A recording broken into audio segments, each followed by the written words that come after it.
Halo teman-teman, perkenalkan nama saya Magdalena Novitrisnoe dengan NIM 0522818532. Berikut ini saya akan menjelaskan permasalahan pelayanan publik berdasarkan teori pelayanan publik, yaitu kasus nyata dan solusi kemanusiaan untuk pasien gawat darurat.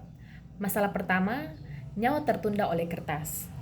Kasus nyata yang sering terjadi adalah penolakan atau penundaan penanganan pasien gawat darurat di rumah sakit.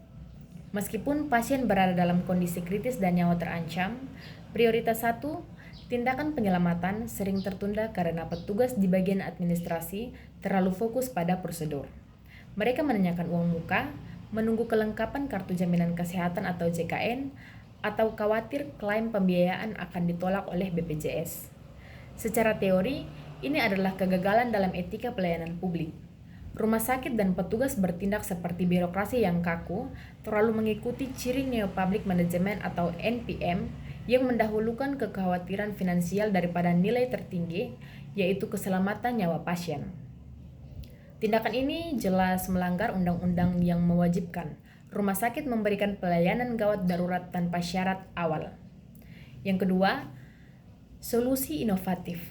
Sistem standar atau code blue non-medis. Untuk mengatasi konflik etika versus administrasi ini, solusi inovatif yang ditawarkan adalah pembentukan sistem tangkap darurat, administrasi dan pembiayaan cepat atau standar. Ini mirip dengan proses darurat medis atau code blue, tetapi berfokus pada penyelesaian masalah non-medis secara cepat.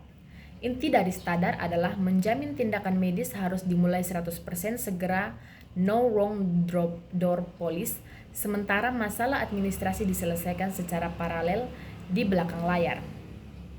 Sistem ini sangat didukung oleh paradigma New Public Service atau NPS yang menekankan bahwa birokrasi harus melayani warga negara, memastikan hak atas nyawa dan mengutamakan kepentingan publik, kemanusiaan di atas efisiensi biaya. Bagaimana standar bekerja? Pemicu otomatis ketika pasien tiba di instansi gawat darurat atau IGD dan diklasifikasikan sebagai kasus darurat prioritas 1 atau merah, petugas medis segera memulai tindakan penyelamatan nyawa. Bersamaan dengan itu, mereka mengaktifkan kode blue non-medis di sistem.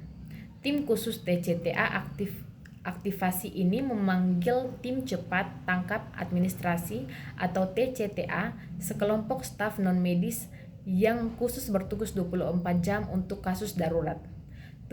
Tugas mereka adalah mengambil alih semua urusan administrasi dan verifikasi yang dapat membebani dokter. Verifikasi secepat kilat atau TCTA menggunakan sistem verifikasi paralel terintegrasi, yaitu aplikasi yang terhubung langsung dengan data kependudukan Dukcapil dan BPJS Kesehatan. Dalam waktu kurang dari 5 menit, mereka dapat memverifikasi status keanggotaan JKN pasien hanya dengan NIK atau nama. Menghilangkan alasan dokumen belum lengkap. Dana siaga.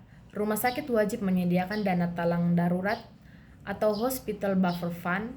Dana ini digunakan untuk menalangi biaya penanganan awal, misalnya 2 jam pertama jika verifikasi JKN belum selesai atau pasien belum teridentifikasi. Ini menghilangkan ketakutan rumah sakit dan kerugian finansial saat melayani pasien. Yang ketiga, strategi penerapan dan dampak positif. Penerapan standar memerlukan kolaborasi antara Kementerian Kesehatan, BPJS Kesehatan, dan direksi rumah sakit. Regulasi dan teknologi, pemerintah wajib mengeluarkan aturan yang mewajibkan standar, dan BPJS atau Dukcapil harus menyediakan jalur akses data atau API yang cepat ke sistem rumah sakit.